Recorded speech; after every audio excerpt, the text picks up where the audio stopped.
할렐루야. 주의 이름으로 여러분을 환영합니다. 우리 옆에 분도 좀 인사할까요? 참 잘 오셨습니다. 아름다우십니다.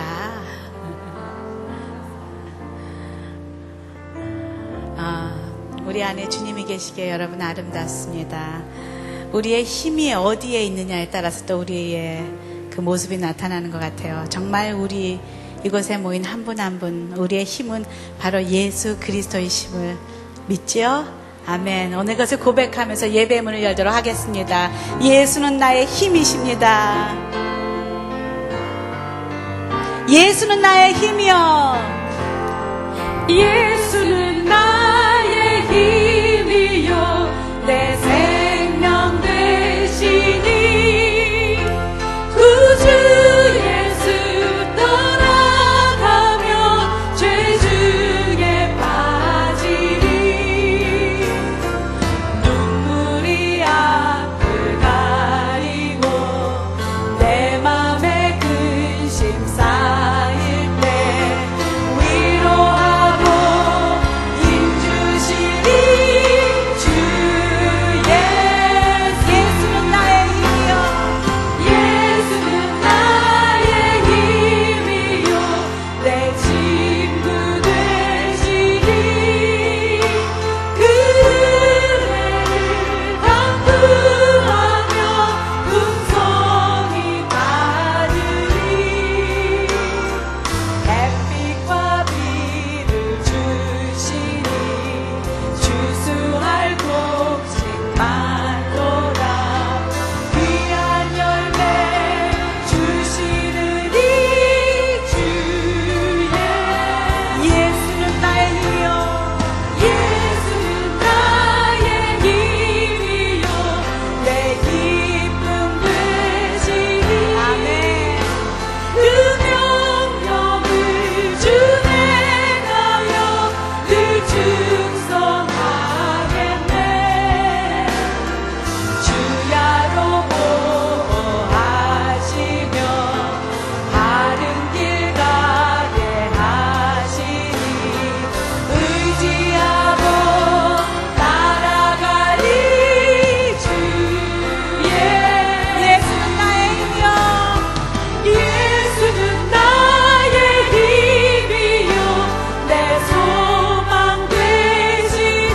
속하였습니다. 할렐루야. 주님을 찬양합니다. 앉아주십시오. 하나님, 그렇습니다. 나의 힘이 주님 안에 있고 나의 능력과 소망이 오로지 예수 그리스도 안에 있음을 고백합니다. 주님, 이 땅에서 저희들이 딴 것 안에서 그것을 찾지 않도록 도와주시길 원합니다. 힘들고 어려운 광야길을 지나고 때로는 지치고 어렵고 힘들 때가 있지만 주님, 내가 의지하고 내가 잡고 가야 할 그것이 무엇인지 주님 고백하며 나아가게 하시옵소서. 그것은 오직 예수 그리스도이심을 고백하며 나아갑니다. 오늘 이곳에 예배 가운데 모인 한 분 한 분의 입술에 그런 고백이 있길 간절히 기도합니다. 이 땅에 오직 주밖에 없네. 그것도 나를 채울 수 없네. 주님의 평안 내 안에 있네. 그 누구도 빼앗을 수 이 땅에 오직 주밖에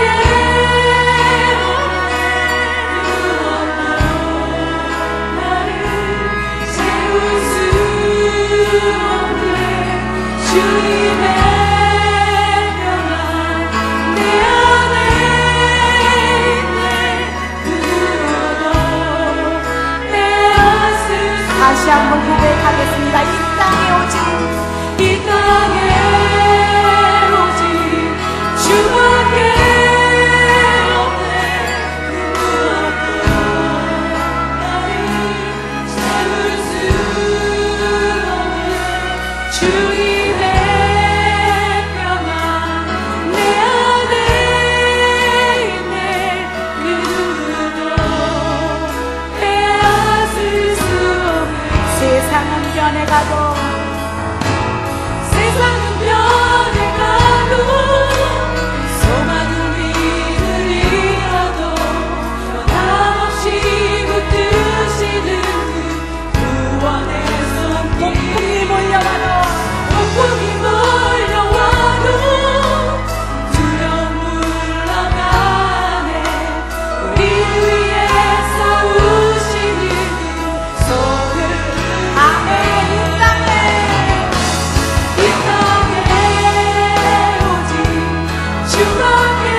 우리의 약함을 주님께 나아갑니다. 그때가 바로 주님의 강함 되시는 경험하는 그 순간임을 주님 감사를 드립니다.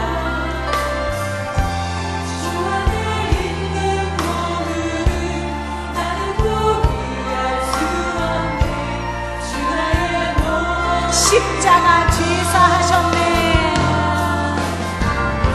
십자가 죄사하셨네. 주님의 이름 찬양해. 주 나의 모든 것. 쓰러진 나를 세워주시옵소서.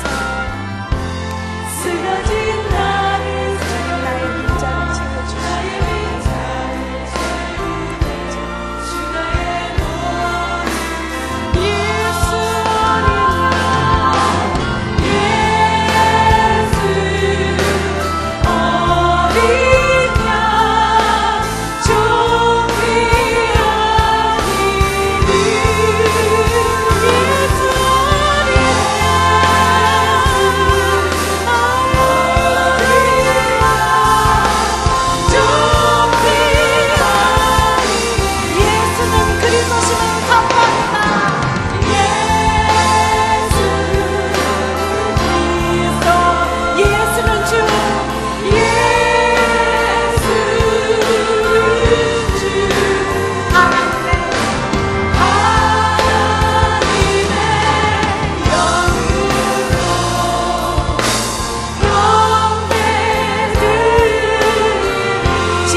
되신 그리스도를 찬양합니다. 경배합니다. 예배합니다. 주님.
존귀하신 주님의 이름을 찬양합니다.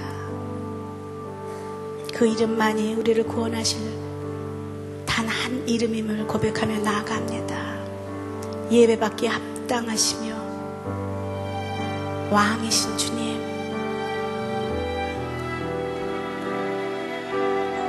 아버지 용서하시옵소서.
이곳에 오시옵소서. 주님 오시옵소서. 우리 왕이여 이곳에 오셔서 보좌로 주여 임하사 찬양을 받아 주소서. 주님을 찬양하오니 주님을 경배하오니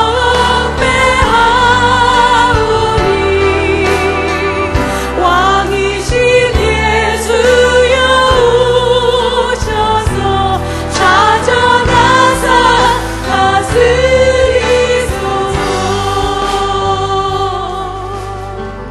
주님을 찬양하오니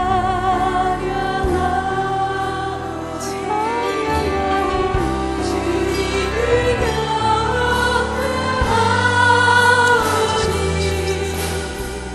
왕이신 예수여 성령을 주시옵소서. 찾아가사 다스리소서.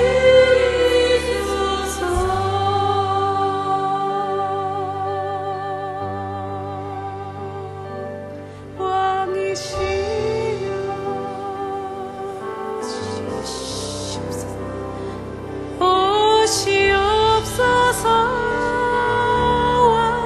왕이시여 할렐루야 할렐루야 오시옵소서. 할렐루야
성령 하나님 오시옵소서.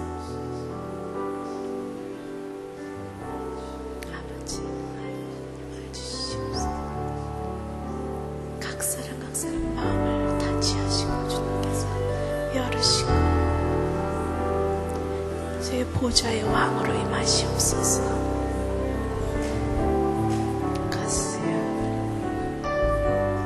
아버지의 시간 주님께서 임하시옵소서.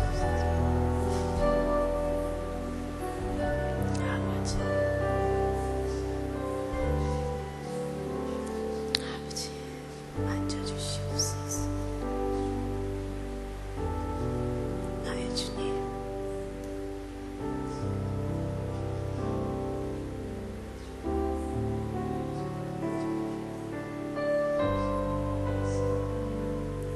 하나님, 주님만을 경배하고 예배하길 원합니다. 계시록 4장에 나와 있는 그 아름다운 천상의 예배가 주님 저의 마음에 드려지길 원합니다. 이곳에서 드려지길 원합니다.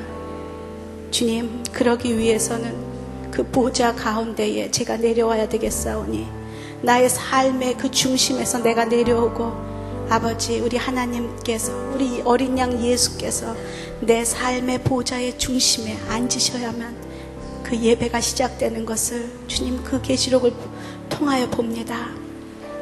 주님, 그 24 장로들처럼 저의 면류관을 주님 앞에 던지며 거룩하다 거룩하다, 모든 영광과 존귀와 감사가 주님에게 있다고 고백하는 그 피조물의 그 감사의 찬양과 예배가 주님 이곳에 드려지기를 기도합니다. 우리의 삶 가운데 드려지기를 기도합니다.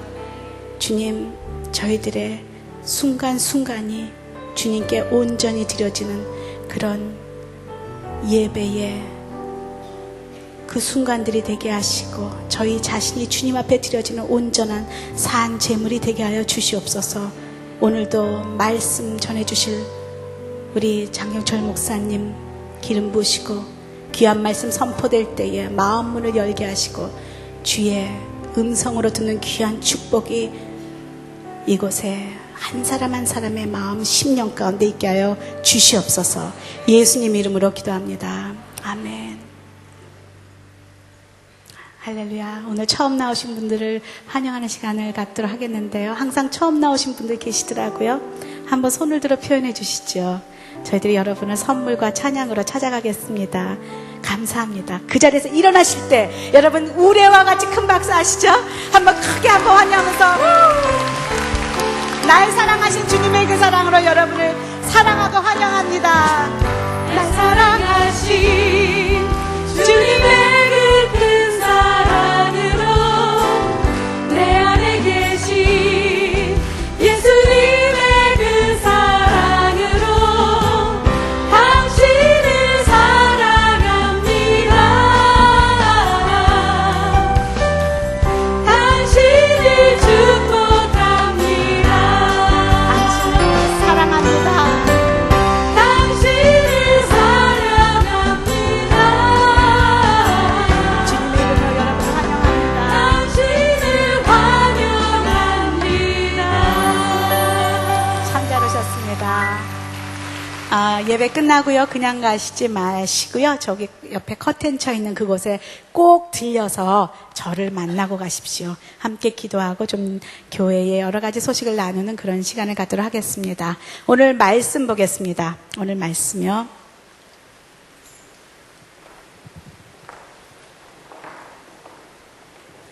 오늘 말씀은 레위기 19장 18절입니다. 우리 한 절이에요. 레위기 19장 18절 한 절이라 큰 목소리로 한번 같이 읽도록 하겠습니다. 시작. 너는 내 형제에게 복수하거나 원한의 마음을 품지 마라. 다만 너는 내 이웃을 내 자신처럼 사랑하여라. 나는 여호와다. 우리 쉬운 성경으로 요새 교회에서 이렇게 성경 구절을 읽게 되었는데요. 다시 한번 읽어볼까요? 시작. 너는 내 형제에게 복수하거나 원한의 마음을 품지 마라. 다만 너는 내 이웃을 내 자신처럼 사랑하여라. 나는 여호와다. 레위기 19장 18절 말씀으로 우리 서울여대 교목이시고 또 우리의 사랑하는 늘 1년에 한 번씩은 오셔서 저희에게 말씀 전해주시는 장경철 목사님, 하나님께 큰 영광의 박수를 한번 환영하겠습니다.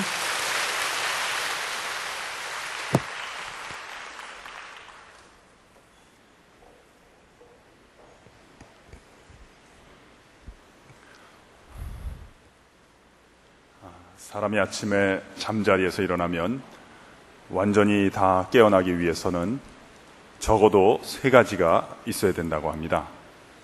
첫 번째, 우리의 몸이 깨어나기 위해서 우리의 몸은 운동을 필요로 한답니다. 아침에 간단하게 맨손 체조라도 할 때 우리의 몸이 깨어나기 시작한답니다. 두 번째, 우리의 정신은 깨어나기 위해서 미소를 필요로 한답니다. 나를 향해서 환하게 웃어주는 사람이 있을 때 나의 정신이 깨어난다는 것입니다. 세 번째, 우리의 영혼은 깨어나기 위해서 사랑한다는 한마디를 필요로 한답니다. 사랑의 말 한마디가 나의 영혼에 와서 닿을 때 나의 영혼이 깨어난다는 것입니다. 우리의 몸은 운동을, 우리의 정신은 미소를, 그리고 우리의 영혼은 사랑한다는 한마디를 필요로 한다는 것입니다. 이 말은 비록 제가 한 얘기지만 대단히 좋은 이야기입니다. 제 입술을 통해서 나왔습니다만 누가 이야기를 하더라도 좋은 이야기다 생각을 합니다. 그런데 저는 학교에서 학생들을 가르치면서 한 가지 사실을 늘 깨닫습니다. 그것은 학생들에게 아무리 좋은 내용을 가르쳐봐야 별 소용이 없다는 것입니다. 그 가르침을 구체적으로 실습을 하고 활용을 하도록 만들지 않으면 모든 가르침이란 가르칠 그때뿐이지요. 시간의 검증을 이기지 못하기 때문에 시간이 조금만 흘러가면 다 쓸모없는 가르침이 된다 하는 사실을 자주 경험을 하게 됩니다. 그래서 예전에는 좋은 내용을 많이 가르치는 것이 잘하는 것이다 생각했습니다만 이제는 생각이 많이 바뀌었습니다. 이제는 가르치는 내용을 조금 줄여서라도 실습을 하고 활용을 하도록 가르치는 것이 훨씬 더 효과적이다 하는 것을 깨닫게 되었습니다. 그런 의미에서 제가 여러분들께 좋은 내용을 가르쳐 드렸으니까 이 시간에 간단하게나마 다 같이 한번 실습을 해보고 넘어가도록 하겠습니다. 한번 저를 따라해 보실까요? 우리의 몸은 운동을, 우리의 정신은 미소를, 우리의 영혼은 사랑한다는 한마디를. 네, 잘하셨어요. 이제 간단하게 실습을 해보겠습니다. 다 같이 기지개 한번 켜보실까요? 내가 닿을 수 있는 가장 높은 하늘까지 한번 쭉 뻗어보시겠어요? 이것을 많이 하시면 키가 큽니다. 쭉 뻗어보겠습니다. 한번 쭉 뻗어보겠습니다. 당대에 안 커지면 후대에라도 커질 줄로 믿습니다. 쭉 뻗어보겠습니다. 좀 한번 오므렸다가 여러분 스트레치가 운동 가운데 제일 좋은 운동이랍니다. 쭉 뻗어보겠습니다. 잘하셨어요. 이제 오른쪽으로 방향을 틀어서 내가 옆에 있는 사람 피로를 풀어준다 하는 마음으로 등을 시원하게 두드려 주겠습니다. 앞이나 옆에 있는 사람 등을 두드려 주겠습니다. 앞에 있는 사람에게 이야기해 주세요. 당신은 사랑받기 위하여 태어났어요. 당신은 사랑하기 위하여 태어났어요. 혼자 계신 분들은 맨손 체조라도 하세요. 하나님께서 오늘도 당신을 사랑하십니다.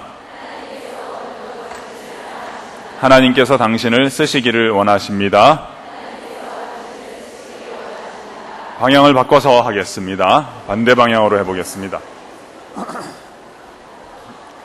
역시 앞에 있는 사람에게 당신은 사랑받기 위하여 태어났어요.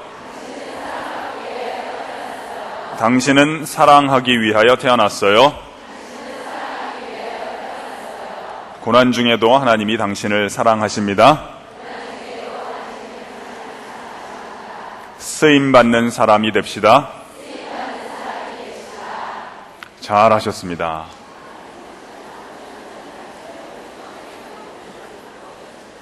또 한번 저를 따라해 보실까요? 우리의 정신은 미소를. 네, 한번 더 할까요? 우리의 정신은 미소를. 저에게는 딸이 셋 있습니다. 저는 딸만 셋인데 우리 막내 아이가 많이 커서 현재 서울여자대학교 부속 초등학교 5학년에 다니고 있습니다. 혹시 저를 처음 보시는 분들은 제 흰머리를 보시고 제 나이를 짐작하시면 안 됩니다. 여러분 원래 제 설교는 앉아서 들으시면 안 되고 다 일어서서 들으셔야 됩니다. 레위기에 그런 말씀이 있는 거 아세요? 너희는 셋머리 앞에서 일어서며 이런 말씀이 있는데요. 제가 학교에서 학생들 가르치면 강의 평가서를 받을 때가 있습니다. 어떤 강의 평가서들을 읽어보면 학생들이 강의에 대한 평가는 별로 안 하고 주로 제 흰머리에 대한 평가를 많이 합니다.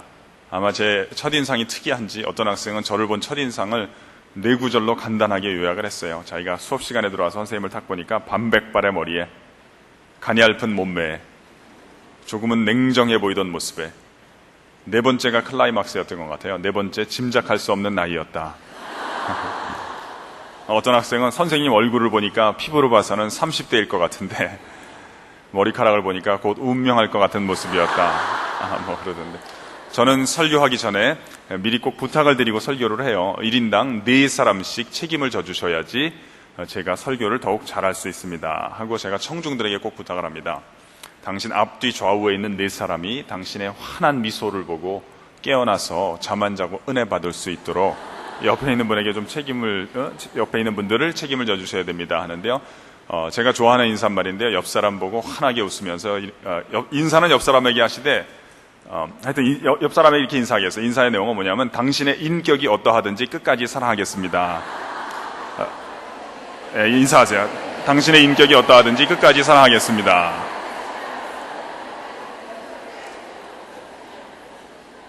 잘하셨어요. 또 한번 저를 따라해 보실까요? 우리의 영혼은 사랑한다는 한마디를. 네. 아까 인사를 권할 때 제가 이런 말씀을 드리고 싶었어요. 근데 인사는 옆 사람에게 하시되 생각은 여러분 남편 생각하면서 하세요. 오늘 제가 건강한 자기사랑, 이런 제목으로 말씀을 증거하겠습니다. 한번 저를 따라해 보실까요? 건강한 자기사랑. 말씀을 드리는 순서는 명제를 말씀을 드린 뒤에 신뢰를 들고 적용을 하는 순서로 말씀을 드리도록 하겠습니다.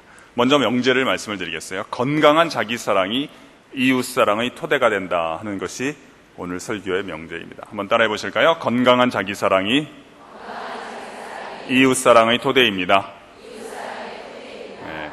또 다른 말로 하면 건강한 자기사랑이 가족사랑의 기초가 된다는 것입니다. 이것도 한번 따라해 보실까요? 건강한 자기사랑이 가족사랑의 기초입니다. 제가 이렇게 뵈니까 다수의 분들이 결혼을 하신 분들인 것 같고, 또 아직 결혼 안 하신 분들도 군데군데 있는 것 같아요. 결혼 안 하신 분들 손을 들지는 마세요. 이제 나중에 원하시면 좋은 사람이 생기기를 바랍니다. 이제 애인이 생길 터이고요. 애인이 당신에게 잘해줄 것입니다만 처음에만 잘해줄 것입니다. 자주 만나고 가까워지면 당신을 함부로 대하기 시작할 것입니다. 약속 시간에 늦을 것이고요. 늦어도 미안하다는 얘기도 잘 안 할 거예요. 별것도 아닌데 자꾸 흠을 잡을런지 몰라요. 씹은 내용 갖고 또 씹을 것입니다. 그 인간이랑 나중에 결혼까지 해보세요. 이 인간이 틀림없이 처갓집까지 들먹일 것입니다. 그때가 오거든 저의 예언을 꼭 기억을 하세요. 왜 그럴까요? 처음에는 잘해준 사람이 나중에 왜 나를 함부로 대할까요? 원인을 잘 찾아야 됩니다. 인생은 현상만 탓하는 것은 아무 의미가 없습니다. 원인을 찾아서 원인을 제거해야 됩니다.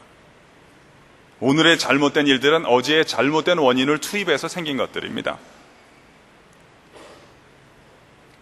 그래서 그냥 깨끗하게 받아들이고 끝내는 게 낫지, 이리저리 회피하려 하다가 늪에 빠지면서 실타래 엉키듯이 더 어려워지는 경우가 태반입니다.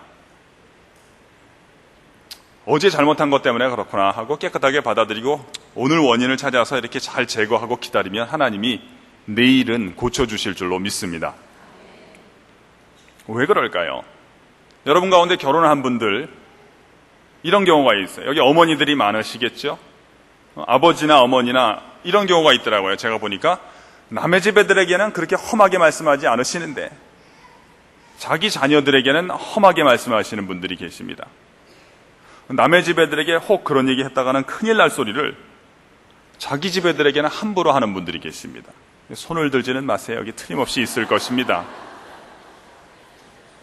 예를 들면 제가 설교하면서 제일 좋아하는 말입니다. 예를 들면 애들 친구들이 집에 와서 노는 것을 보니까 어떤 애 노는 거 보니 한심하거든요. 그러니까 참다가 한마디를 하는 거예요. 야야야야 너 그따위로 놀라면 그냥 너 니네 집에 가라. 빨리 너 신발 신고 집에 가라. 그냥 너 그렇게 너 친구들이랑 참여 안 하려면 그냥 빨리 집에 가. 이런 얘기는 한 번도 한 적이 없어요. 그런데 자기 아이에게는 뭐라 그러느냐, 참다가 한마디를 하는 거예요. 학원 가고 뭐 학교 가는 걸 보니까 속이 터지거든요. 참다가 한마디 하나, 야야 그렇게 공부하려면 다 그만둬. 돈 썩어서 너한테 학원비 대주냐?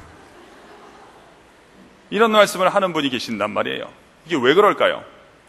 엄마 성격이 나빠서 그런 것이 아닙니다. 물론 좀 엄마 성격이 이상하긴 하죠.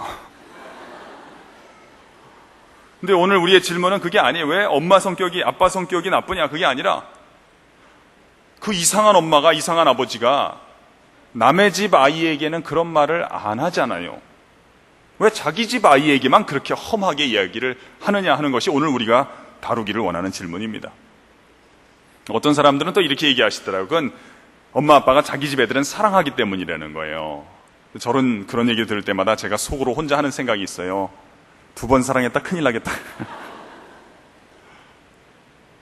왜 그럴까요? 오늘 제가 이 부분으로 여러분을 도와드리기를 원합니다. 사람은 처음 만났을 때는 예의상 조심하게 되어 있어요. 하고 싶은 얘기가 있어도 예의상 참는 경향이 있습니다. 그러나 자주 만나고 친숙한 관계가 되면 어떤 특징이 나오는데 상대방을 대할 때 자기 자신을 대하듯이 대하게 되어 있다는 것입니다. 처음 직장 생활했을 때는 별 문제 없던 사람들 가운데 하여튼 직장에 조금만 3달 이상만 다니면 문제 생기는 인간들이 있습니다. 왜 그럴까요? 상대방은 가까워지고 난 다음에는 건강하게 자기를 사랑하는 능력이 없는 사람은 건강하게 동료를 사랑하는 능력도 생기질 않습니다. 자신의 잘못을 스스로 용서하는 능력이 없는 사람은 아이들의 잘못도 며느리의 잘못도 용서하지 못합니다. 자신을 함부로 대하는 사람은 처음부터 그렇다는 뜻은 아니에요. 가까워지고 난 다음에는 상대방도 함부로 대하게 되어 있다는 것입니다. 저는 종종 주례를 합니다. 저는 교회에서 목회를 하는 사람은 아니에요. 그냥 학교에서 학생들만 가르칩니다. 그래서 교회를 통해서 주례할 일은 없습니다. 그러나 그럼에도 불구하고 다양한 경로로 주례 부탁을 받는 경우가 있고 또 기회가 되고 시간이 되면 주례를 합니다. 근데 제가 미리 불러다가 한번 얘기할 때 신랑 보고 농담으로 하는 얘기가 있어요. 야, 얘가 너한테 지금 잘해주지만 결혼하고 난 다음에 어떻게 돌변하게 될지 내가 미리 가르쳐 줄까? 그럼 신랑이 미리 가르쳐 달라는 거예요. 그럼 제가 뭐라 그러냐면 자꾸 얘네 집에 놀러 가봐라. 자꾸 놀러 가봐서 얘 남동생이 있거든. 남동생한테 어떻게 대하는지 잘 봐둬라. 결혼하면 너를 꼭 그렇게 대할 테니까.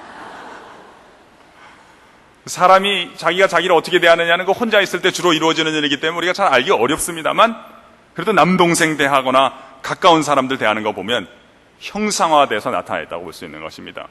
그렇잖아요. 비근한 예를 하나만 더 들어드리면 이렇습니다. 우리가 이웃집에 가까운 집이 있잖아요. 여러분 자꾸 놀러 가보세요. 어떤 일이 생겨요. 처음엔 조심하지요. 그러나 자꾸 놀러 가지요. 집에서 하던 행동이 그대로 나옵니다. 집에서 하던 말이 그냥 나도 모르게 불쑥 튀어나와서 나도 당황스럽지만 상대방을 매우 곤혹스럽게 만드는 경우가 있는 것입니다. 이게 중요한 내용이기 때문에 제가 2파트로 나눠서 설명을 드려보겠습니다. 먼저 소극적인 차원입니다. 사람은 자신의 허물을 용서하는 능력이 있어야 됩니다. 물론 내가 잘못할 수도 있지만 하나님 안에서도 용서받아야 되지만 내가 나를 용서하는 사람이 되어야 합니다. 그래야만 다른 사람의 허물을 덮어주는 사람이 될 수 있다는 것이지요. 이것도 예를 들어서 설명을 드리겠습니다. 여러분 간혹 그런 경험이 있으세요? 아이들이 잘못한 경우가 있어요. 물론 잘못은 했어요. 그러나 그렇게 큰 잘못을 한 건 아닌데요. 갑자기 애들 아빠가 불같이 화를 내시는 거예요. 그 애가 깜짝 놀랄 정도로 화를 내는 거예요. 물론 잘못은 했지만 그렇게 야단 맞을 정도로 잘못을 한 건 아니거든요. 또 아빠가 예고도 없이 그냥 뭐라고 화를 내니까 애도 깜짝 놀라고 옆에 있던 당신도 애들 어머니도 놀라고 그러는 거예요. 이게 왜 그럴까요? 여러분 이유를 아셔야 돼요.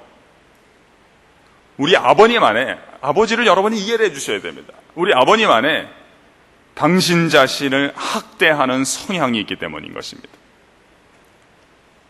아버지가 갑자기 애들이나 여러분에게만 화를 내거나 야단을 치는 분이 아닙니다. 회사에 가서 무슨 사업할 때 큰 잘못을 했을 때가 있잖아요. 사람은 윗사람에게 야단 맞기 전에 자기가 무엇을 잘못했는지 대체로 아는 경향이 있어요. 미리 압니다. 혼나기 전에 먼저 알아요. 두려움이 엄습합니다. 그때 자기가 자기를 야단치는 분일 가능성이 대단히 높습니다. 야, 너 벌써 몇 번째냐? 이렇게 큰 손실을 내면 어떡하냐? 자기가 자기 보고 뭐라 그러는 거예요. 어떤 분들은요, 자기가 자신에게 욕도 합니다. 소리를 내서 할 수도 있고 안 할 수도 있지만 하여튼 욕을 하는 거야. 자기 보고 그러는 거야. 병신아, 나가 죽어라. 자기가 자기 보고 그러는 거예요. 병신아, 그것도 못하냐. 여러분, 자신에게 병신이란 말 쓰는 사람만이 애들이나 다른 사람에게 병신이란 말 하는 것입니다. 자기 보고 병신이란 말 쓰지 않는 사람은 다른 사람에게 병신이란 말 하지 않습니다. 믿거나 말거나 간에 그런 사람도 있어요.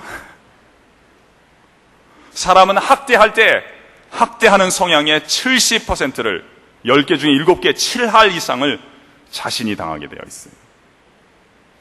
여기 이제 인간관계, 인간 문제에 어려움이 있어요. 인간 문제는 상당히 많은 부분이 가해자와 피해자가 일치하는 경우가 많습니다. 학대하는 성향의 70%를 자신이 당합니다. 나머지 20 내지 30%가 애들이나 애들 어머니에게 가는 것입니다. 그래서 여러분이 옆에서 보시기에 애가 너무 불쌍하잖아요. 그거 잘못한 거 그렇게 야단을 맞고 애 다 기죽으면 어떡하나 걱정되자니까 말린다고요. 여보 왜 그래요? 당신이 좀 이해해 주세요. 당신이 좀 참아요. 여러분이 말리지만 효과 있는 경우가 거의 없습니다. 애들 아빠가 그러시는가요? 아 그래 내가 참을게. 내가 이번에 넘어갈게. 이런 아빠 거의 없습니다. 이런 아빠 있으면 저런 데 갈 필요가 없어요.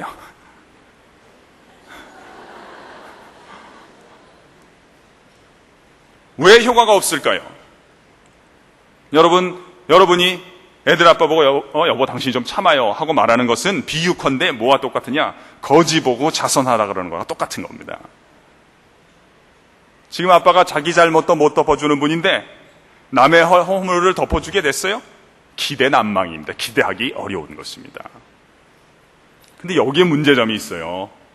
우리 한국 사람들은 사랑받고 칭찬받아본 경험 별로 없고 사랑받았어도 잘했을 때만 조금 사랑받아왔지 잘못했을 때도 사랑받아본 경험 있는 사람 거의 없습니다. 아주 복음적인 인간관계에서 자란 극소수의 사람을 제외하고는 정말 잘못했을 때도 허물을 덮어주는 그런 사랑받은 사람 거의 없습니다. 이게 참 어려운 겁니다.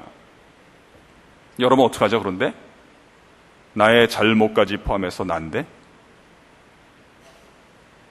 나의 실수까지 포함해서 난데 내 실패까지 그것까지 다 포함해서 그게 바로 나인데 나의 연약함이 바로 나인데 그러니까 우리는요 사랑받고 칭찬받았어도 우리의 무의식과 잠재의식이 알아야 돼.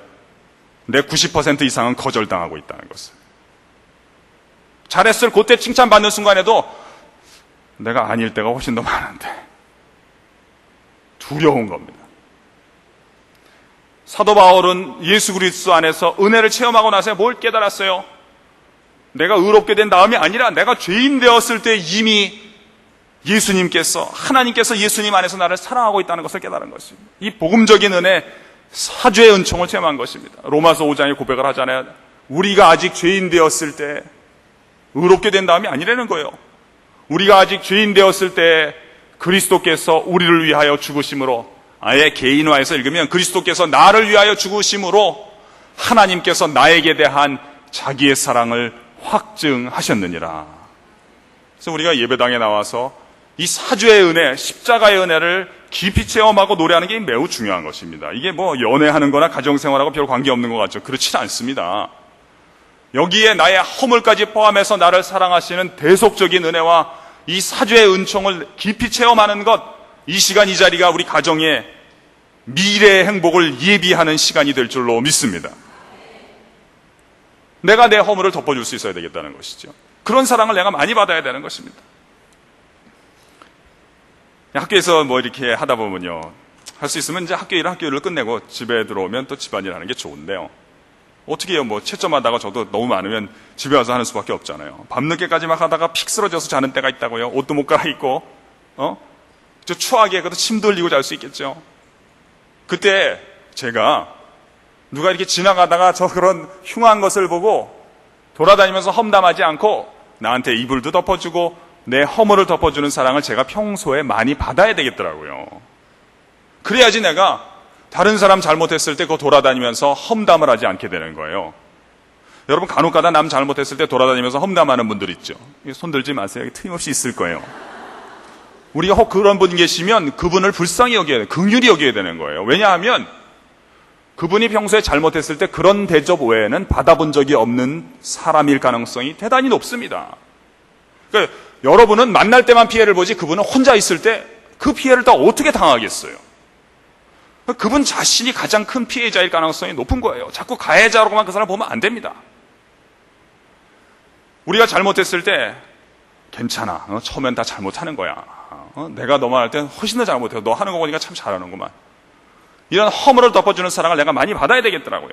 그래야 다른 사람 잘못했을 때 허물을 덮어주는 사람이 될 수 있다 하는 것이 저의 첫 번째 논지인 것입니다.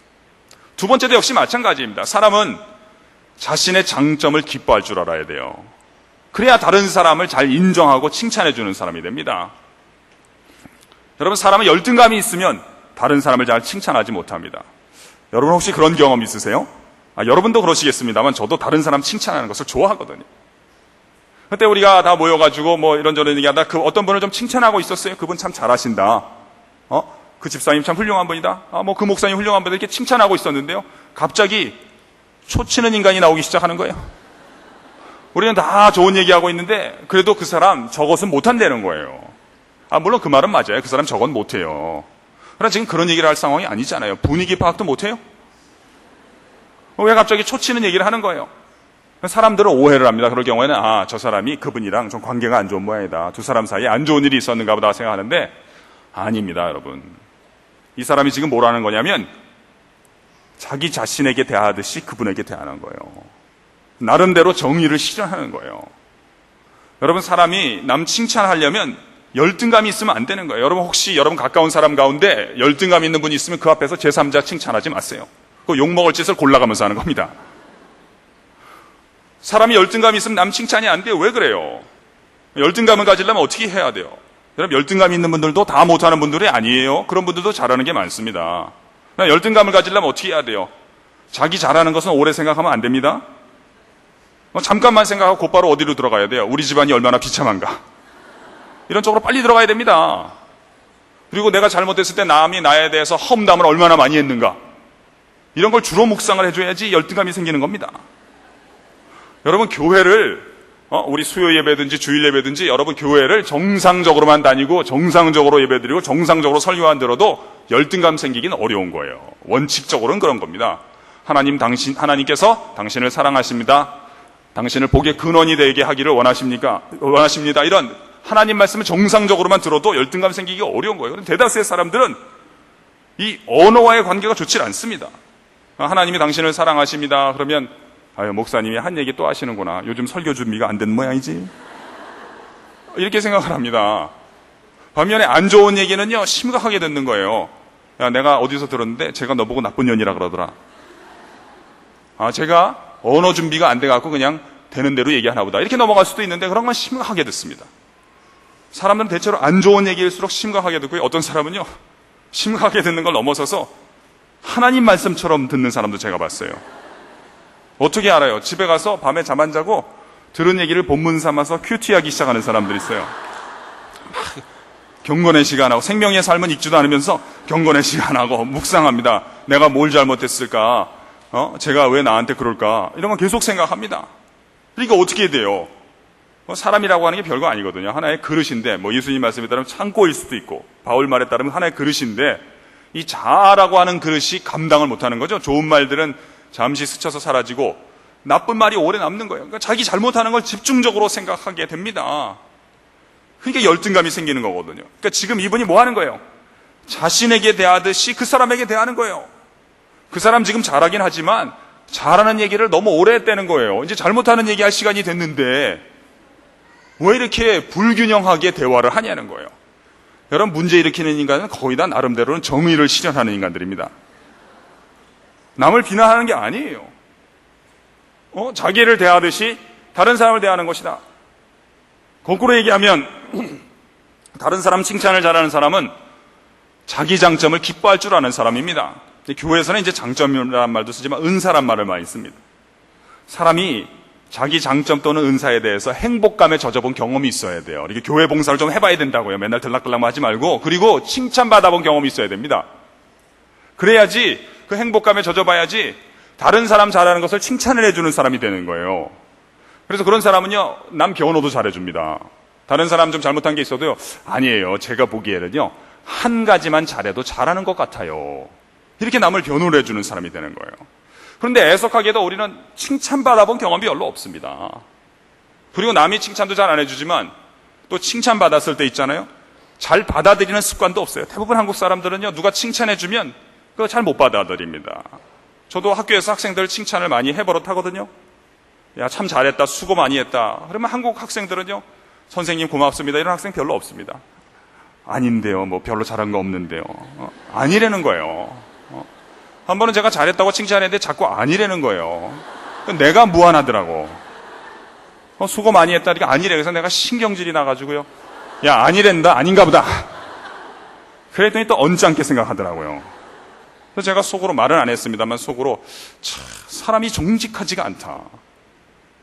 인정받고 싶을 때 인정받고 싶으면 그걸 고맙다 그래야지 아니라는 거예요. 제가 교회에서도요, 이렇게 남들 쫓아서 이렇게 신방 가는데 한번 가보면 음식을 참 많이 차리셨더라고요. 그래서 음식을 참 많이 차리셨네요.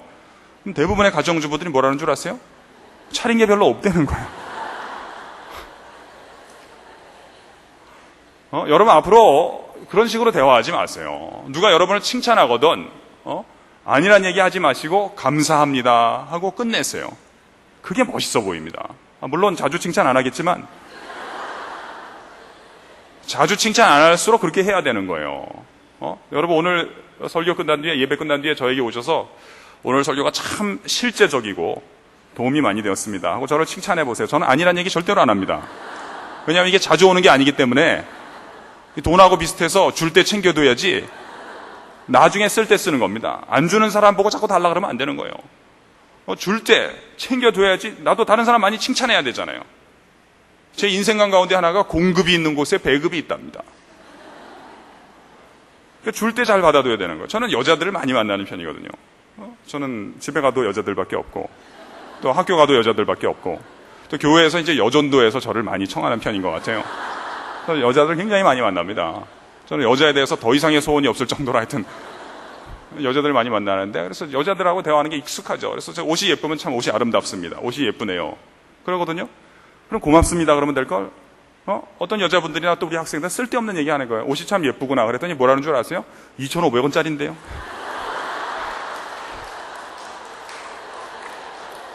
아니 그런 얘기를 뭐하러 해요? 감사합니다 하고 그게 잘하는 거거든요. 칭찬받을 때 행복하면 그걸 행복해 할 줄 알아야죠. 여러분 이제 성숙하니까 간혹 이런 거 걱정하는 분이 있더라고요. 자기는 안 예쁜데 예쁘다 그러면 그거 어떡하냐는 거예요. 자기 잘못하는데 잘한다 그럴 때 어떡하냐는 거예요. 더 고맙다 그래야 되는 거예요. 왜냐하면 우리가 고맙습니다 할 때 제가 이제 언어에 대해서 좀 말씀을 드리고, 고맙습니다 할 때 그 대상이 뭐냐면 상대방의 호의에 대한 응답인 것입니다. 지금 사실 판단하자는 게 아니에요. 지금 뭐 법정이 아니란 말이에요. 사실이 어떠하냐는 그건 마지막 날에 하나님이 결정하실 문제고, 당신도 미리 결정할 필요 없고 남 얘기에 대해서 너무 개념하고, 그 사람이 그 시간에 할 얘기가 없어서 그냥 그 얘기 한 거예요. 그거 갖고 또 이렇게 너무 고민하는 사람, 하여튼 설교 안 듣는 사람이 이상한 거 자꾸 갖고 고민하더라고. 고맙습니다 하는 것에 대한 그 대상은 뭐냐? 상대방의 호의에 대한 응답이다. 안 그런데 그렇게 봐주니 얼마나 고마워요. 더 고마운 거죠. 또 어떤 사람은 감사합니다 그러면 내가 겸손해야 되는데 그거 교만한 거 아닐까요? 또 이런 거 얘기하는 분들이 있어요. 이런 질문이 나왔다고 생각하고 제가 대답을 해드리도록 하겠어요. 교만한 게 아니거든요. 예를 들면 여러분 생각해 보세요. 우리가 하여튼 그런 질문 하시는 건 성숙한 질문이에요. 여러분 성숙하시니까 하여튼 그런 질문 했다고 치고 제가 이렇게 설명을 해보겠어요. 우리가 이제 가을에 단풍 구경을 했단 말이에요. 근데 단풍이 참 아름다워요. 우리 학교도 이게 봄, 가을이 아름답거든요. 학교, 우리는 이제 가로수가 은행나무가 많은데, 근데 허란 게 참 아름답잖아요. 게다가 떨어질 때가 돼서 바람이 불 때, 버티지 않고 떨어지는 그 모습이 참 아름답단 말이죠. 참 아름답다. 그거 좋아하고 막 감탄하는 거, 그게 교만한 것일까요? 뭐 뜬금없이 선생님이 교만은 무슨 교만 얘기를 합니까? 그거 정상적인 거죠. 주제하고 별 연관도 없는 것 같네. 이런 생각하실지도 몰라요. 우리가 바다에 가서, 서해 바다에 가서 낙조를 보는 거죠. 해지는 노을을 바라는 거 참 아름답잖아요. 그 아름답다 그러고 감탄하고 서로 이야기하는 게 교만한 것일까요? 그 정상적인 거죠. 그 사람다운 거죠. 걔네들은 아름다운 것을 보이기만 할 뿐이지 언급은 못 하잖아요. 그러니까 우리가 언급을 해주는 거 아니에요. 얼마나 좋아요. 이 교만하고 무슨 관계가 있겠어요? 근데 여러분, 근데 단풍잎이 아름답다는 게 뭐예요? 이게 하나님의 색깔이 나뭇잎 안에 담겨 있기 때문에 아름다운 거거든요. 얘가 이 색깔 내려고 1년 동안 아주 수고 많이 한 겁니다, 이게. 여러분, 수평선의 그 노을이 아름답다. 이 하나님의 빛깔이 저기에서 반사되고 있기 때문에 아름다운 거거든요. 한 번은 집사람이 이제 첫째, 둘째만 데리고 장을 보러 갔어요. 우리 막내가 쫓아갈까 말까 고민하다가 그냥 집에 있겠다는 거예요. 그래 놓고 또 언니들 가고 난 다음에 그냥 또 그렇게 심심해 하는 거예요. 그렇게 심심해 하기 때문에 내가 어쩔 수 없이 그냥 데리고 나가서 손을 잡고 아파트를 같이 한 바퀴 돌았어요. 근데 우리 둘이만 오래간만에 걸어서 그런지 얘가 저한테 질문을 많이 하더라고요. 아빠, 왜 그러냐 그랬더니 엄마 만나기 전에 딴 여자 안 만났어요? 그래서 제가 막 얼버무리고 있는데 또 묻는 거예요. 아빠, 이번엔 또 뭐냐? 꿈에서 진짜 하나님 볼 수 있어요? 그래서 제가 글쎄다. 뭐 볼라면 볼 수 있겠지. 하지만 하나님은 이 세상보다 큰 분이고 네 꿈보다 훨씬 더 큰 분이기 때문에 한꺼번에 탁 보는 건 안 되는 거다. 마침 그 옆에 나무가 하나 있길래 제가 봐라, 너는 키가 작고 나무는 키가 크잖아. 그러니까 네가 나무를 볼 수는 있지만 네가 보는 것은 나무의 한 부분이다 이렇게 생각을 해야지 한꺼번에 탁 본다 이렇게 생각하면 안 되는 거다. 이 나무의 꼭대기 이런 건 너 잘 안 보일 거고 아빠도 잘 못 봤는데 이 땅 밑에 또 뿌리가 있는데 그런 거는 못 보는 거다. 그래서 그런 식으로 보는 거다. 그래서 이제 하늘을 보면 하나님의 옷자락을 보는 거고 다 찬송가 있는 얘기 하는 거예요 그냥. 하늘을 보면 하나님의 옷자락을 보는 거고 이 꽃이나 나무를 보면 하나님의 색깔을 보는 거 그런 식으로 보는 거다 하고 제가 얘기를 해줬어요. 그랬더니 얘가 저보고 그러더라고. 그러면 매일 하나님을 보는 거네요. 그래서 그 말도 일리가 있다고 생각했는데 제가 하고자 하는 얘기는 뭐냐면 아름답다고 하는 게 그게 뭐예요? 하나님의 자연적인 어떤 부분이 담겨 있기 때문에 아름다운 거거든요. 여자 얼굴이 예쁘든지 그림이 아름답든지 다 이게 뭐냐? 하나님의 한 부분 한 부분이 담겨 있기 때문에 아름다운 거거든요. 그거 보고 좋아하는 게 무슨 문제가 있겠어요? 그런데 여러분 이 자연이라는 게 참 아름답고 힘도 세다고요. 이 건물 지을 때 보면 이렇게 사람은 힘이 없기 때문에 이렇게 골격을 먼저 세우고 그 다음에 이제 채워 넣는다고요. 건설을 하는 거죠. 그러니까 세울 건자, 채울 설자 아니겠어요? 근데 돈 없는 사람들이 이렇게 뼈대만 흉하게 놔두는데 자연 같은 건 참 힘이 센 거거든요. 이게 봄에 보면 형식과 내용을 알아서 같이 올리는 거예요. 이게 참 어려운 겁니다. 이 중력 가운데서. 그런데 이 자연이 담겨 있는 것도 아름다운데 내가 이렇게 잘해서 다른 사람이 이렇게 칭찬하는 건 뭐냐면 하나님의 은혜가 나의 안에 담겨 있기 때문에 아름다운 거거든요. 예를 들면 저만 하더라도 옛날에는요. 저밖에 모르던 인간이었거든요. 내가 나밖에 모르던 인간이었는데 어떻게 하다 내가 은혜를 받아가지고 고마운 마음이 드는 거예요. 하나님께도 고맙고 또 나에게 하나님의 은혜를 담았다가 전달해 준 사람이 너무 고마운 거예요. 그래서 그냥 너무 고마워서 그냥 작은 수고를 했는데요. 그게 다른 사람한테 좀 좋게 보였나 봐요. 그래서 다른 사람이 그거 보고 칭찬하는 거죠. 에드워즈라고 신학자가 이런 얘기를 했거든요. 이 은혜라고 하는 것은 이 우주에서 가장 활동적인 원리라는 거예요. 자연이 이렇게 무섭고 힘이 세다면 은혜는 훨씬 더 힘이 세다는 거예요. 그래서 은혜가 한번 그 영혼 안에, 가정 안에, 교회 안에 들어가기 시작하면 하여튼 이전에 없었던 일들이 막 일어나기 시작하는 것입니다. 놀라운 역사가 있기 시작하는데 하여튼 저도 어떻게 하다 그냥 은혜를 받아가지고 고마워서 그걸 좀 수고를 해서 다른 사람한테 좋게 보였나 봐요. 그래서 그 사람이 이거 좋게 보여서 칭찬했는데 여러분 그거 기뻐할 자유조차 없습니까? 그런 식으로 신앙생활 해야 됩니까? 교만하면 안 된다. 그렇게 도덕적으로 윤리적으로 율법적으로 신앙생활 해야 됩니까? 그게 아니라고 보는 거죠. 너무나 그게 좋은 거다 이거예요. 그러나 제가 이렇게 설명을 드렸음에도 불구하고 그래도 혹 조심해야 될 것이 없습니까? 라고 묻는다면 당신은 성숙한 분이에요.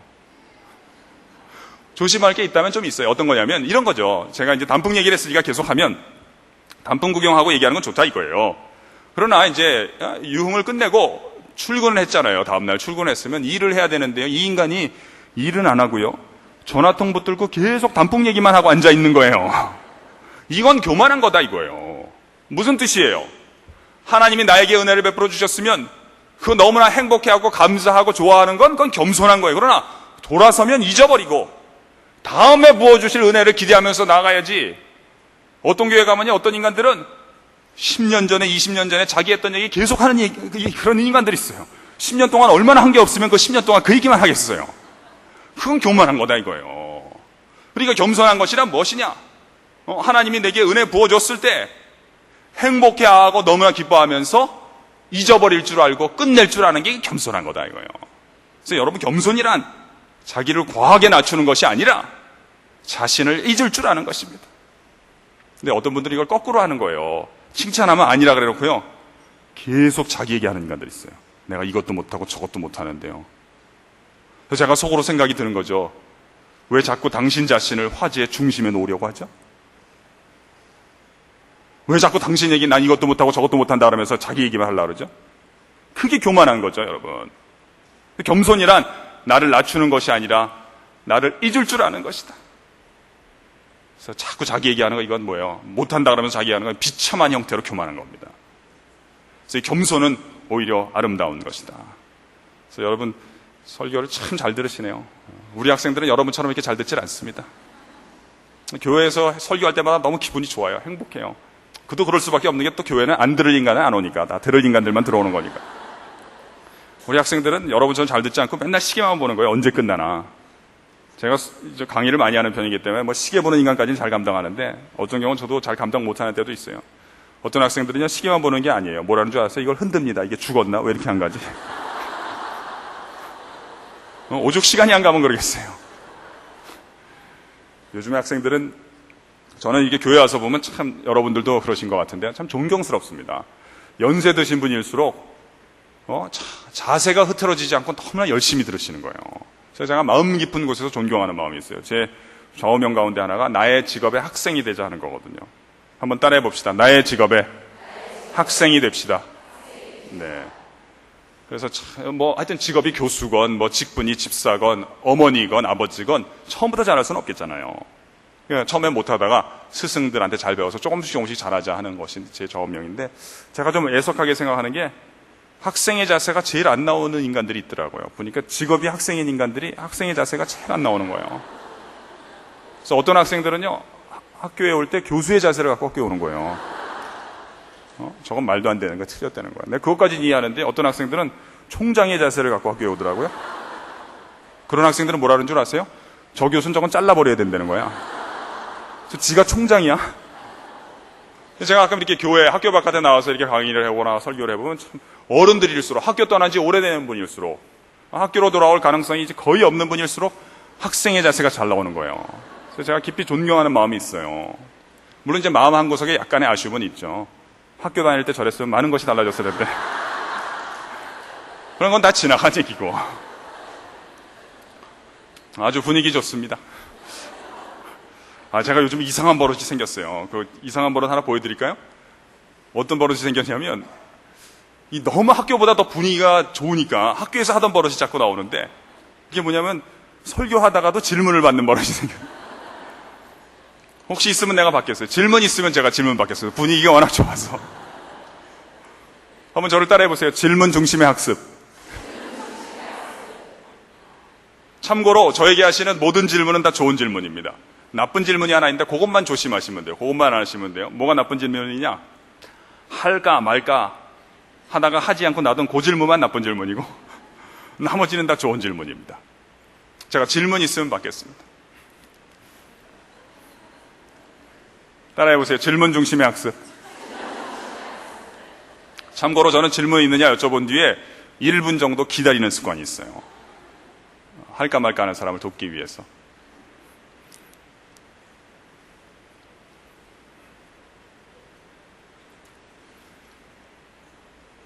질문이 그렇게 중요한가요? 꼭 질문 그렇게 받으셔야 되나요? 왜 이렇게 질문을 강조하시나요? 이런 질문이 나왔다고 생각하고 제가 대답을 해드릴까요? 전 남들이 안 해주면 제가 스스로 하는 습관이 있어가지고 그런 질문이 나왔다고 제가 대답을 해드릴게요. 왜냐하면 하나님은 해답을 주시기 전에 질문부터 먼저 주시기 때문에 그래요. 인식의 질서 때문에 그래요. 예를 들면 우리가 어떤 책을 읽을 때 잘 이해가 안 되잖아요. 그게 나는 바보고 저자는 똑똑하기 때문이 아니라, 왜 이해가 안 되느냐? 내가 아직 저자와 그 질문을 공유하지 않기 때문에 이해가 안 되는 거예요. 우리가 그런 질문 안 하고 서로 따로따로 살았기 때문에 이해가 안 되는 거예요. 이 세상에 어떤 책들이 있냐면요, 저자랑 나랑 다른 길을 살았는데 너무 같은 질문을 갖고 살아온 거예요. 그 사람은 나보다 한 번 앞서가서 그 해답까지 발견해서 너무 기뻐서 혼자 알기에는 주체를 못해갖고 그 글로 남겼어요. 그런 책을 만나잖아요. 너 어디 갔다 이제 왔냐? 너무 행복한 거예요. 그래서 여러분 이런 예배 시간에 있잖아요. 질문 하나만 잘 갖고 돌아가도 크게 은혜 받은 것입니다. 해답이 멀지 않은 줄로 믿습니다. 사도 바울은 왜 위대한 신앙이 되었을까? 다메섹에서 은혜를 받았기 때문이 아니에요. 바울이야 다메섹이고 우리는 서빙고고 뭐 양재고 뭐 이런 거죠. 동네는 다 다른 거 아니에요. 바울이 위대한 신앙이 된 까닭은 다메섹에서 은혜 받은 자리가 끝내는 자리가 아니라 새롭게 시작하는 자리가 되었기 때문에 그렇죠. 그때 질문을 하는 거예요. 사도행전 22장 8절에 보면 이렇게 질문해요. 주여 뉘시오니까. 어리둥절했을 텐데 거기서 질문하는 거 보면 보통 사람은 아니에요. 한번 우리도 따라해 봅시다. 주여 뉘시오니까.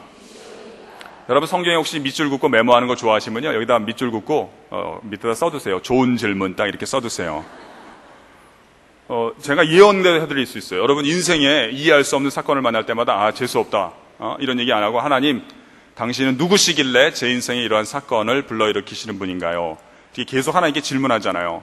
그럼 제가 여기에 제 예언이 있어요. 여러분은 바울이 1세기에 하나님을 위해서 한 일을 21세기에 우리 주님 나라를 위해서 교회를 위해서 하실 수 있을 줄로 믿습니다. 또 2절 아래 또 질문이 있다고. 주여 무엇을 하오리까? 따라해 보실까요? 주여 무엇을 하오리까? 밑줄 긋고 써두세요. 뭐라고? 좋은 질문 딱 이렇게 써두세요. 제가 다음 주에 한 번 더 오니까 그때 하셔도 돼요. 그러면 이 건강한 자기 사랑에 있어서 칭찬을 잘하는 것이 중요하다 그랬어요. 여러분 속으시면 안 되겠어요. 행복한 가정은 사랑의 가정이 아닙니다. 많은 사람들이 그렇게 생각하더라고요. 되게 우리는 추상적으로 생각을 해요.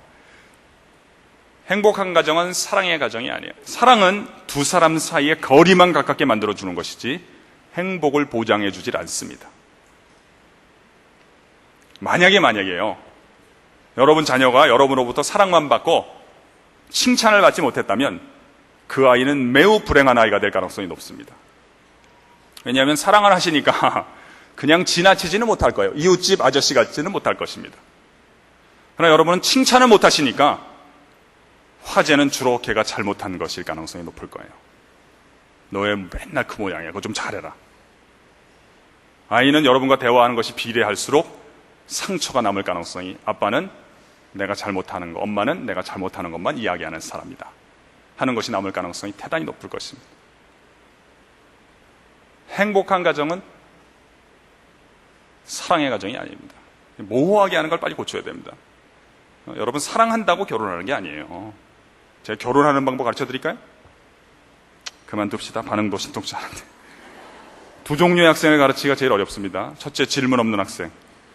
둘째, 반응 없는 인간들. 한 번만 더 여쭤보겠어요. 제가 결혼하는 방법을 가르쳐 드릴까요? 그거 진짜 그러실 일이지.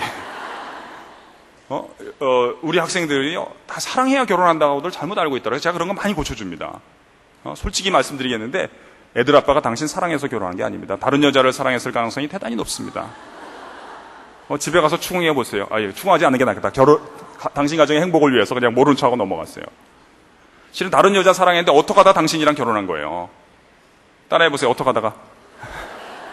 이걸 따라해 보라니까 이걸 따라해야 되는 거예요. 따라해 보세요. 어떻게 하다가. 다른 여자 사랑했는데 어떻게 하다 결혼했느냐? 다른 여자 많이 사랑했거든요. 만나기 전에. 영화 보고 영화 배우까지 사랑한 거 아세요? 하여튼 여러분 그 리스트를 알면 충격에 빠질 것입니다. 근데 어떻게 하다 당신이랑 결혼했느냐? 결혼한 분들 얘기죠. 다른 여자들은 사랑만 하고 다 끝냈고, 당신을 만나서는 사랑만 하고 끝낸 게 아니라 사랑을 고백을 하셨고, 당신이 그 고백을 받아 주었기 때문에 두 분이 결혼하게 된 거죠. 사랑 100년 해봐야 결혼 못합니다. 뭘 해야 결혼을 한다? 그렇죠. 고백을 해야 결혼하는 거예요. 그러다가 이제 한번 걸려서 결혼하는 겁니다. 고백을 해야 결혼하듯이 사랑이 행복의 가정을 낳지 않는다. 칭찬의 가정이 행복한 가정이라는 것입니다. 여러분 한번 생각해 보세요. 여러분 같이 밥 먹고 싶어하는 행복한 인간관계는 당신을 사랑한다고 주장하는 관계가 아닐 것입니다. 당신 잘하는 것을 자꾸 칭찬해주고 인정해주는 관계, 그 관계가 행복한 관계라는 것입니다. 여러분 만약에 시간이 이제 많지 않으니까 제가 적용으로 좀 들어가도록 하겠습니다. 여러분 만약에 여러분이 여러분의 자녀들을 정말 칭찬하고 인정해 본 경험이 없잖아요? 그러면 어떻게 될까요? 애만 불행한 게 아니에요. 사람은 어떤 특징이 있어요. 어떤 특징이 있느냐? 칭찬받거나 인정받지 않고서는 제 기능을 발휘하지 못하는 몇 안 되는 동물들 가운데 하나가 인간인 것입니다.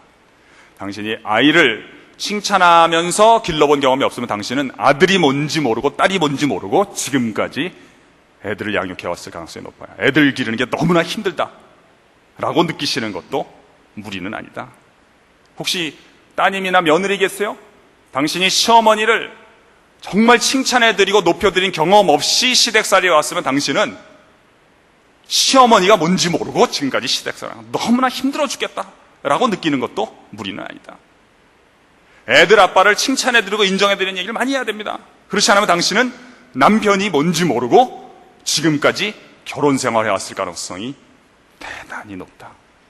내 결혼 생활이 별로 행복하지 않았다고 느끼는 것도 무리는 아니다. 저희 아이들 다니는 학교에는요, 이 어린이날이 되면 숙제가 나와요. 무슨 숙제가 나오냐면 어머니나 아버지로부터 편지를 받아오라 그러더라고요. 그래서 주로 이제 애들 엄마가 편지를 써주는데, 작년에 애 엄마가 편지를 써줬는데 칭찬하는 거 써줬더니 그냥 기분이 좋아갖고 이런 걸 써갖고 왔어요. 제가 읽어드리겠어요. 우리 첫째, 둘째는 이제 졸업해서 안 하는데, 우리가 이런 이제 학교에서 이렇게 시켜 이제 숙제를 내주고 숙제를 학교에 내거든요.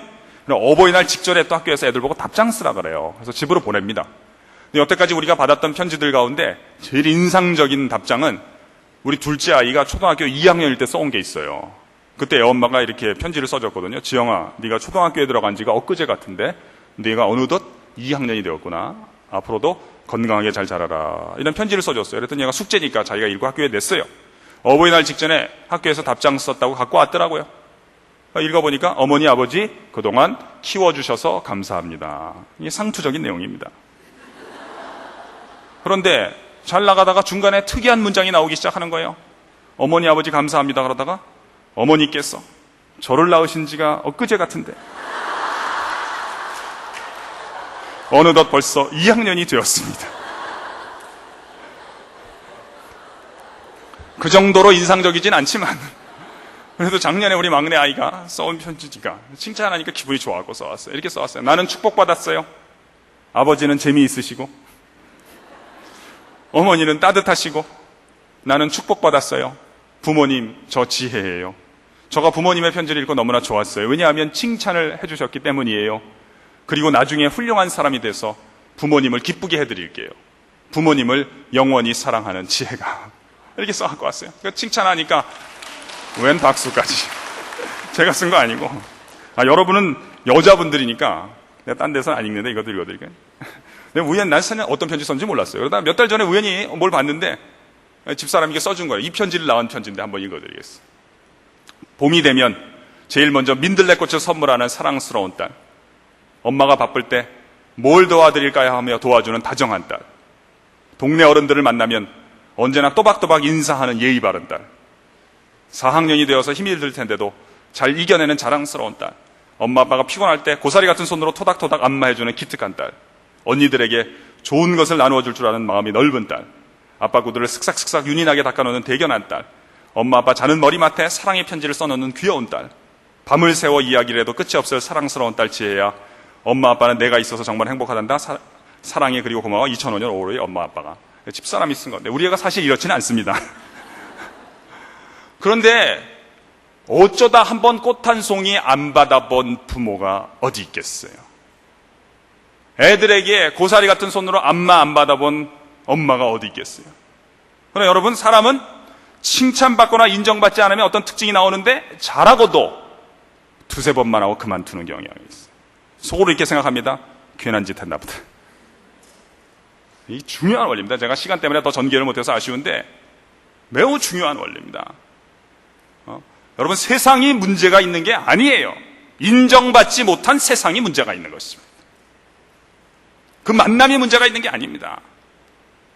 그래서 이 결정적인 것으로 들어가면 남 얘기할 시간 한가한 시간이 없어요. 우리 자신도 역시 마찬가지인 것입니다. 우리도 정말 하나님 안에서 칭찬과 인정을 받지 못했다면 어떡하죠? 어쩌면 당신은 당신이 누구인지 모르고 지금까지 살아갈 가능성이 대단히 높은 것입니다.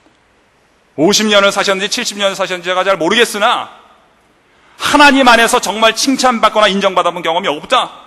내가 누구인지 모르고 인생 살아왔을 가능성이 높습니다. 인생살이가 너무나 버겁다고 느끼는 것도 무리는 아니라는 것이. 어려운 일이 있다고 힘든 게 아니라 그러면 요셉이나 다윗이나 이런 사람 힘들 때 다 죽었어야죠. 그게 아니라 하나님 안에서 인정받지 못한 세상이 문제가 있듯이 하나님 안에서 내가 인정받지 못했을 때 내가 누구인지 모르고 이거 뭐 하면서 사는 건가? 더 살아야 될 이유를 모르는 것입니다. 예전에 게장을 한번 얻어먹은 적이 있어요. 저는 그 게장 별로 안 좋아했어요. 그 짜기만 하고 그런 거 뭐라 먹나 이런 생각이 들었는데요. 한 번은 게장 먹으러 가자 그러더라고요. 그래서 내가 뭐 먹어보니까 맛도 없고 짜기만 합디다 라는 말을 할 수가 없어갖고 그냥 쫓아갔어요. 근데 잘 쫓아갔어요. 가서 먹으니까 그 집 게장은 진짜 맛있더라고요. 짜지도 않고 어떻게 이렇게 맛있어요. 내가 그래서 그분에게 고맙다 그랬습니다. 너무 잘 먹었습니다. 감사합니다. 그러면서 나오면서 제가 뭐라 그랬냐면 내가 이 집 게장 먹어보고 하나 깨달았는데 내가 여태까지 먹었던 것들은 게장이 아니었다는 걸 내가 오늘 깨달았습니다. 여태까지는 게장 아닌 걸 먹은, 간장에 절여놓은 걸 먹은 거지. 진짜 게장을 먹어보니까 짜지도 않고 너무나 맛있더라고요. 여태까지 내가 누구인지 모르고 살아왔던 것입니다. 내가 누구인지를 알게 되면 뭐예요? 고난 중에도 나 자신의 잃어버렸던 순전한 모습을 발견하게 되는 거예요. 여러분, 없던 금이 생기는 게 아니에요. 있던 금이 안 보이던 찌꺼기가 나가면서 자신을 드러내기 시작하는 것이에요. 자꾸 남 탓하고 세상 탓하고 언제까지 할 것이냐, 이거 언제까지? 이제 갈 날도 얼마 남지 않았는데. 하나님 안에서 본질적이지 않은 것에 너무 신경 쓰지 마세요. 일단 내가 빨리 끝내야 되겠다. 저는 같은 설교를 반복하는 사람입니다. 요즘엔 제가 이 설교를 제일 많이 합니다. 옛날엔 감사에 관한 설교를 집중적으로 했는데 요즘에는 이 설교를 많이 합니다. 근데 저도 하면서 다 듣는 거거든요. 여러분만 듣는 게 아닙니다. 저도 매번 듣습니다. 들으면서 참 이건 내가 듣기에도 참 괜찮은 얘기다. 이런 생각하는 때도 많고 어떨 때는 여러분처럼 훌륭한 청중을 만나서 할 때는 제가 그냥 고조에 달하기 때문에 제가 못했던 생각을 합니다. 저도 해놓고 처음 듣는 얘기가 많습니다. 야, 내가 이런 생각 언제 한 적이 있지? 끝난 다음에 빨리 가서 적어둬야지. 이런 생각을 하는 것도 있어요. 근데 저도 매번 들으면서 여러분 더 많이 들을 생각하지 말고 더 여러 번 듣는데 그 인식의 핵심이 있는데 아무튼 그러면서 제가 깨닫는 게 많은 거예요. 예를 들면 요즘 이런 생각이 드는 거예요. 하나님이 여러분도 마찬가지이실 것 같아요. 이 얘기하고 끝내겠어요. 진짜 나를 좋아하긴 좋아하는가 보다. 이런 생각이 드는 거예요. 왜냐하면 이 건강한 자기 사랑을 많이 하다가 용기에 대해서 또 이제 설교를 준비하는데 제가 그전까지는 용기를 이렇게 정의했습니다. 저는 정의하는 걸 굉장히 좋아하는 사람입니다. 용기란 상대방 앞에서나 위험 앞에서 주눅 들거나 오그라들지 않는 것이다. 이렇게 용기를 이제 정의하고 있었는데 문득 이런 생각이 드는 거예요. 용기란 상대방 앞에서 무슨 거인이 되는 것이 아니라 나 자신의 모습을 잃어버리지 않는 것이구나. 용기 있는 사람은 욕 먹을 때 먹더라도 자기 한 거 했다 그럽니다. 어떤 사람은요, 욕 먹을까봐 겁나갖고 자기 한 말 안 했다 그런 사람이 있어요. 금방 드러날 텐데. 근데 용기 있는 사람은 그렇지 않거든요. 욕 먹고 끝낼 줄 알거든요. 자신의 모습을 드러낼 줄 아는 거예요. 인정할 줄 아는 것입니다. 이런 생각이 드는 거예요. 야, 하나님이 나를 얼마나 좋아하면 용기를 주실 때 대단한 사람, 엄청난 사람 되게 하는 것이 아니라 괜찮다. 내가 너를 있는 모습 그대로 사랑하니까 그 모습을 그대로 드러내고 인정하면 되는 것이다. 그렇게 용기를 주시더라. 얼마나 나를 좋아하면 나를 변화시킬 때 뭐 모세 같은 사람 왜 못 됐느냐 그런 게 아니라 너는 너의 진정한 모습을 드러내면 되는 것이다. 네 안에 있는 가능성을 실현하는 것이 진정한 변화다. 이렇게 말씀을 해주시는 것 같아요.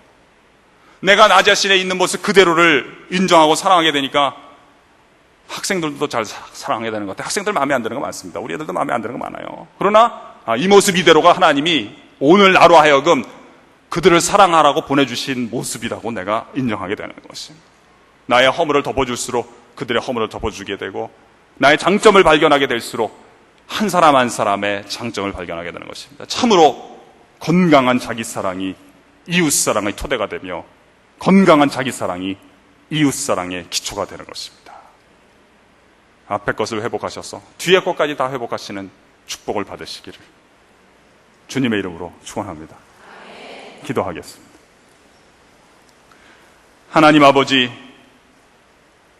주님의 십자가의 사랑을 통해서 죄인 되었을 때부터 먼저 사랑하시고 우리의 허물까지도 덮어주시며 나는 나를 포기한 적이 많았지만 단 한순간도 나를 포기하지 아니하시고 끝까지 사랑하여 주시니 감사합니다. 주님의 놀라운 은혜 가운데 건강한 자기 사랑을 회복해 하시고 회복된 사랑으로서 오늘 우리에게 맡겨주시는 사람들과 사명까지도 감당할 수 있는 축복을 허락하여 주시옵소서. 예수님의 이름으로 기도합니다. 아멘.